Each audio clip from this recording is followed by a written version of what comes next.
Saudara Presiden menunjuk Kasal Yudo Margono sebagai calon Panglima TNI menggantikan Jenderal Andika Perkasa yang akan memasuki masa pensiun. Apa yang menjadi tantangan Panglima TNI ke depan?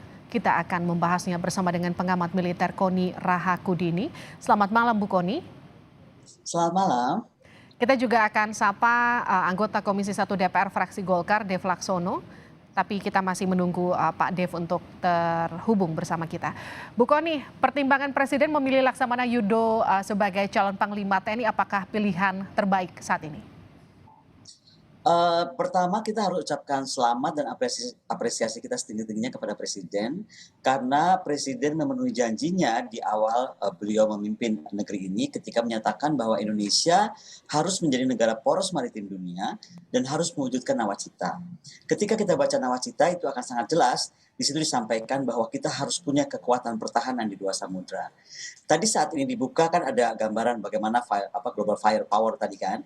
Saya cuma mau mengingatkan begini aja, global firepower itu hitungan yang menurut saya itu kurang valid ya. Jadi Oke. kita juga jangan terlalu menganggap itu benar gitu. Karena begini, kalau kita mau melihat bagaimana sebuah kekuatan pertahanan itu dibangun, dia tuh ada 3 hal utama. Pertama adalah bagaimana power projection. Artinya kita itu mau dan bisa dan berapa lama digelar di mana gitu. Jadi misalnya sekarang kalau kita melihat konstelasi geopolitik, maka abad sekarang itu abad Asia. Lalu kita dekat di titik-titik hotspot kawasan. Nah makanya kemudian power projection kita sudah tidak lagi bisa inward looking, tetapi outward looking defense. Itu nomor satu. Nomor dua, aset. Aset itu dari tadi yang digambarkan oleh global firepower, ada benarnya ada tidaknya, tapi anggaplah itu benar. Masalahnya adalah bukan berapa banyak aset kita miliki. Ya, walaupun dari even global firepower tadi juga itu masih kurang lah. Masa Indonesia sebesar ini frigatenya 7 gitu kan agak nggak mungkin. Nah, tapi bagaimana dia readiness-nya. Jadi ketika kita punya aset, siapkah dia di-deploy? Itu menjadi sangat penting. Dan Oke. inilah menjadi PR yang menurut saya akan dibawa oleh Pak Yudo. Tapi kedua, kita sangat apresiasi kepada Panglima TNI Andika Perkasa karena waktu saat-saat kami berdiskusi tentang calon Panglima selanjutnya, beliau menyampaikan ini kemungkinan besar adalah Pak Yudo karena tadi bahwa Indonesia harus mewujudkan poros maritim dunia, lalu banyak Hmm. hal yang mesti dibuat terkait roadmap pertahanan kita sebagai negara maritim. Dan ini sangat menarik, apalagi kalau kita lihat misalnya di konstelasi kawasan kan terakhir-terakhir ini misalnya ada isu seolah-olah Taiwan akan menjadi hotspot kan, atau Laut Cina Selatan, atau mungkin di Indonesia bagian timur. Nah, bagaimana kemudian Kasal, even though ada yang bilang bahwa jangkanya pendek untuk memimpin sebagai panglima baru, tetapi jangan lupa beliau mampu akan membuat sebuah roadmap pertahanan yang significance, yang sangat penting, yang mengandung tiga elemen tadi. Power projection yang benar untuk sebuah negara maritim, readiness yang benar, dan juga aset yang benar. Itu yang paling penting. Oke, artinya penunjukan Yudo Margono ini akan jadi wujud dari cita-cita Pak Jokowi untuk menjadikan Indonesia ini sebagai negara poros maritim dunia. Tapi sebelum saya masuk lagi ke sana, Bu Koni, saya mau ke Pak Dev dulu. Pak Dev, jadi ini selanjutnya setelah surprise ini sampai ke DPR, tahapan selanjutnya kapan fit and proper test-nya, Pak Dev? Iya, jadi kalau ngikutin aturannya itu setelah surat diterima akan ada bamus atau rapat pimpinan untuk menetapkan agenda rapat paripurna, lalu rapat paripurna diadakan dan rapat paripurna menugaskan Komisi 1 untuk melakukan fit and proper test. Fit and proper test dilaksanakan, lalu hasilnya diserahkan ke pimpinan, pimpinan membuat bamus lagi atau rapat pimpinan untuk membuat rapat paripurna dan disahkan di rapat paripurna untuk dikembalikan kepada Presiden. Dan ini harus dilakukan karena memang semua hasil kerja DPR itu harus diputuskan secara bersama-sama. Jadi bukan hanya kinerja 1-2 orang ataupun hanya 1-2 komisi atau 1-2 fraksi, akan tapi adalah hasil kerja DPR secara keseluruhan.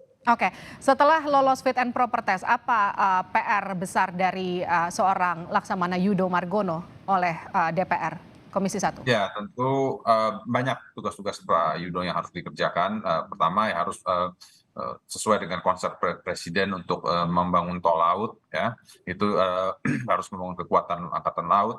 Akan tapi pasti akan selalu menemui kendala yang dikatakan kekurangan dana. Pasti selalu yang disampaikan itu karena memang minimum essential force itu berapa ratus triliun, sementara anggaran Kemhan dan Mabes TNI itu hanya sekitar 130 triliunan. Memang dari situ saja sudah kelihatan bahwa uang dana yang disiapkan itu hanya sepertiga. Akan tapi itu bukan berarti tidak mampu, tidak kendala. Itu harus berpikir kreatif. Nah, inilah tugas-tugas daripada Panglima TNI untuk terus berpikir bagaimana memajukan kekuatan militer kita, karena ini berkaitan dengan kedaulatan negara, tapi bukan hanya tidak hanya dilihat dengan jumlah personil, jumlah kapal, jumlah tank, jumlah pesawat, akan tapi juga lebih penting sekarang di era digitalisasi, bagaimana memanfaatkan teknologi yang ada. Nah, jadi kita harus bisa berpikir untuk menggunakan peralatan-peralatan seperti drones, baik itu drone laut, drone udara. Nah, hal itulah yang harus terus didorong. Dan juga harus meningkatkan kualitas SDM personil TNI, harus lebih paham dan lebih melek akan teknologi, akan lebih supaya bisa lebih mengerti dan juga mengetahui kekuatan-kekuatan potensi musuh-musuh dan lawan kita yang bisa mengganggu kedaulatan negara kita. Oke, itu utamanya di sektor maritim. Kalau tadi saya kembali ke Bu Kony lagi. Bu Kony, tadi kan kita juga sempat singgung sedikit soal bagaimana kemudian masa jabatan dari Panglima TNI yang jika memang nanti lolos fit and proper test, Laksamana Yudo Margono. Ini kan akan pensiun di November 2023. Ketika fit and proper testnya baru terjadi di Desember besok. Artinya kan hanya sekitar 11 bulan masa jabatannya sebagai Panglima. Apakah ini cukup untuk membuat perubahan yang cukup signifikan di tubuh TNI? Saya rasa pertanyaan ini pernah diajukan yang sama ketika Pak Andika Perkasa juga ditunjuk jadi Panglima TNI kan.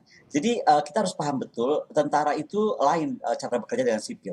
Mereka itu menetapkan target dan ketepatan serta jangka waktu itu biasanya sangat presisi.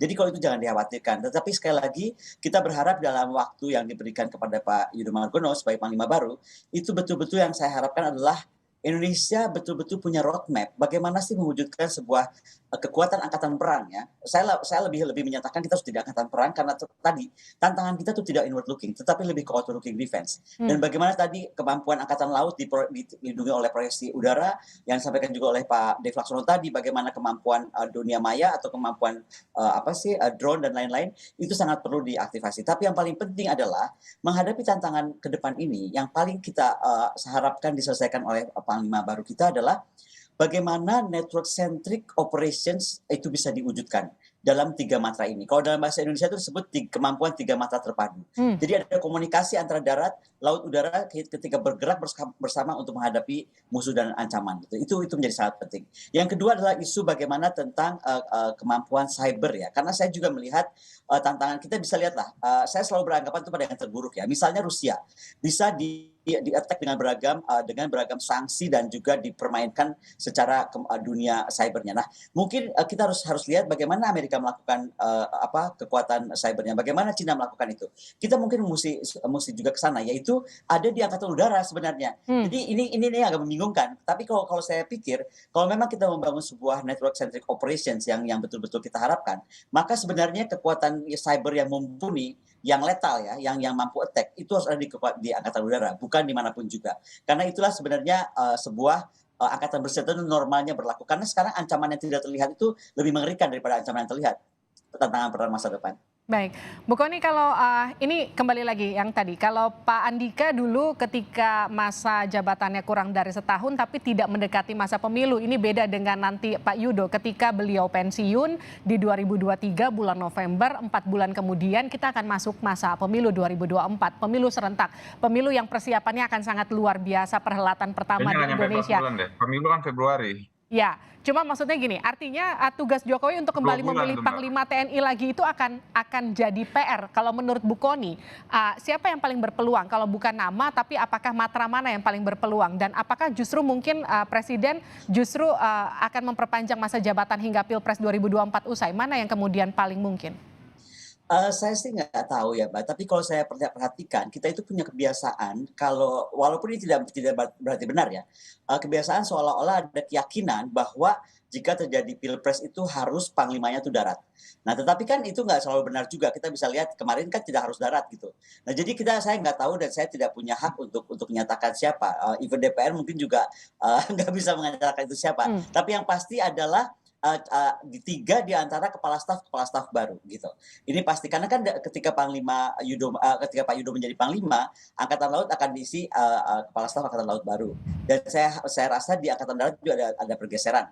Demikian juga Angkatan Udara. Nah, calon-calon baru itulah yang kemudian akan menjadi calon panglima berikutnya. Itu pun kalau tidak ditetapkan oleh presiden berhak saja menentukan misalnya kalau dirasa Pak Yudo harus diperpanjang, kenapa tidak gitu. Sama seperti kita kemarin merasa bahwa Pak Andika juga sebenarnya ada isu untuk diperpanjang, tapi kan tidak. Jadi kita nggak tahu. Saya kira kita lebih baik berkonsentrasi kepada tugas utama Pak Yudo yang dalam waktu yang diberikan sehingga kita tidak berandai-andai apa yang bisa dilakukan beliau dengan segala kemampuan, pengetahuan, dan pengalaman beliau untuk mewujudkan apa yang kita belum punya. Roadmap atau cetak biru pertahanan atau angkatan perang sebuah negara poros maritim.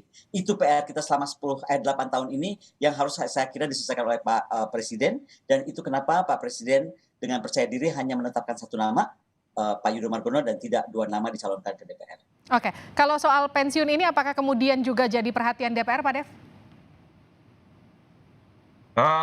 Kami sih tidak melihat itu menjadi suatu kendala, ya karena namanya prajurit TNI pasti siap mengabdi dan bertugaskan di mana saja dan sampai berapa waktu yang dibutuhkan. Akan tapi memang secara undang-undang di situ jelas bahwa prajurit TNI hanya bertugas sampai dengan usia 58 tahun. Ya selama undang-undang itu belum berubah ya kita hanya bisa berpegang pada aturan tersebut.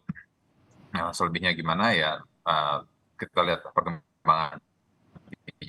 Baik, artinya sekarang kita tinggal menunggu bagaimana proses fit and proper test yang akan segera digelar oleh Komisi 1. Terima kasih dulu Pak Dev, terima kasih juga Bu Kony telah bergabung bersama kami di Sapa Indonesia Malam. Kita akan nantikan hasilnya dan juga kita akan segera memiliki Panglima TNI yang baru.